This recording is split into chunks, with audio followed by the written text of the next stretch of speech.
Voilà, je m'appelle Arnaud Wilcher, j'ai pas loin de 40 ans, je publie des livres à mon corps défendant.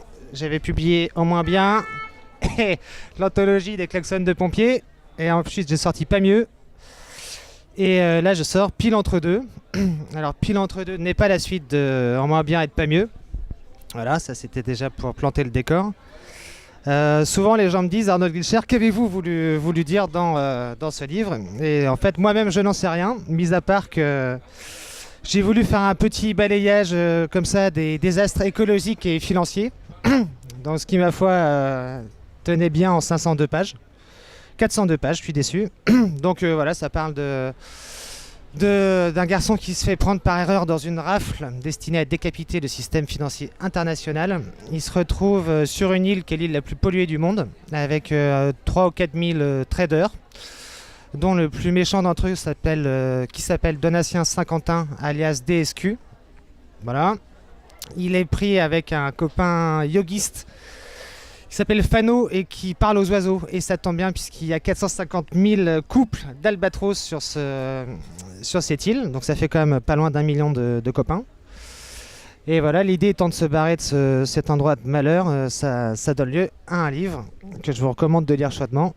Voilà, Pile entre deux.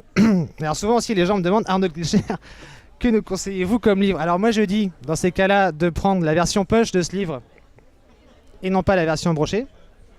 C'est exactement le même texte, c'est un peu moins cher, donc voilà. C'est de l'excellentissime collection Gallmeister.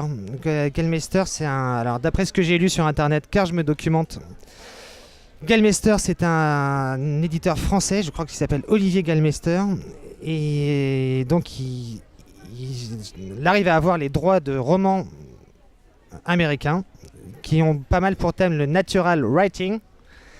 Voilà, et donc c'est l'homme perdu au milieu de la nature, quelle qu'elle soit, des grands espaces américains essentiellement.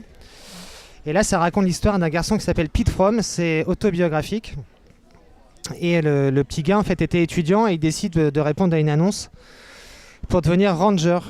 Donc ranger, c'est gardien de parc naturel. Autant vous dire qu'il n'a absolument aucune expérience et qu'il va apprendre à vivre par moins 40 degrés dans une tente, sans savoir faire de feu, sans jamais s'être servi d'un fusil avec des lynx autour. Et l'histoire est quand même assez captivante.